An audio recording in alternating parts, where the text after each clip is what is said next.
Akhirnya Rusia masuk juga tentaranya ke Ukraina Timur. Putin mau belah negara Ukraina secara bertahap. Amerika Biden hanya bisa berkoar-koar menghujat Putin. Komunikasi politik dan langkah negara Amerika sekarang adalah nol besar.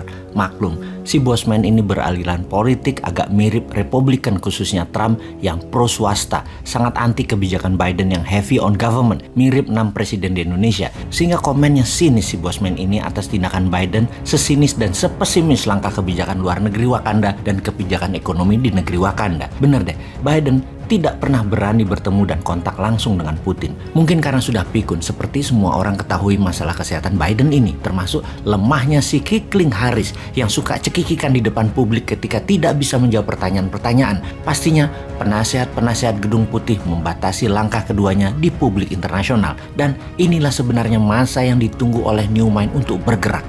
Di masa Biden untuk Indonesia berdaulat melawan IMF dan kaki tangan Amerika di dalam lembaga atau organisasi multilateral. Ya susah ya kalau yang dipikirkan pejabatnya hanya ekonomi elitis serta politik kekuasaan lingkar pribadi pejabat-pejabatnya. Lanjut deh urusi perut kalian itu.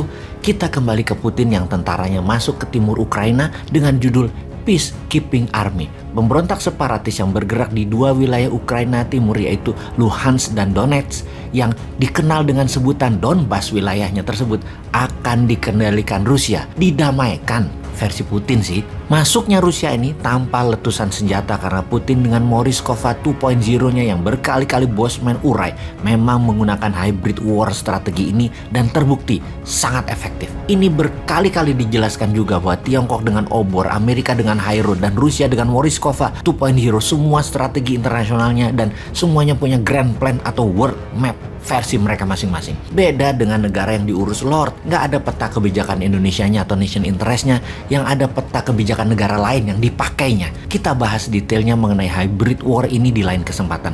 Memang susah kalau pejabat, nggak ada yang pernah ikut lemhanas secara benar untuk mengelola negara Wakanda ini. Yang ada di kantongnya aja yang dipikirin, nggak nyampe otaknya kalau menjadi pemimpin dunia bernegaranya. Kita kembali ke Donbas. Wilayah ini sejak Rusia mencaplok Crimea di tahun 2014 mengatakan kemerdekaannya dan akan bergabung ke Rusia.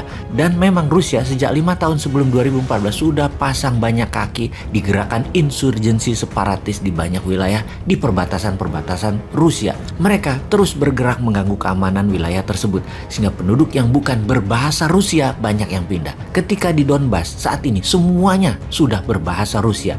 Ada gerakan separatis menyerang wilayah tersebut yang tujuannya mengusir mereka yang tidak sefaham beberapa minggu yang lalu.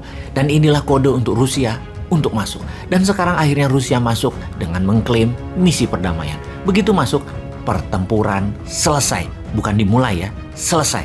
Karena sudah takluk 100%.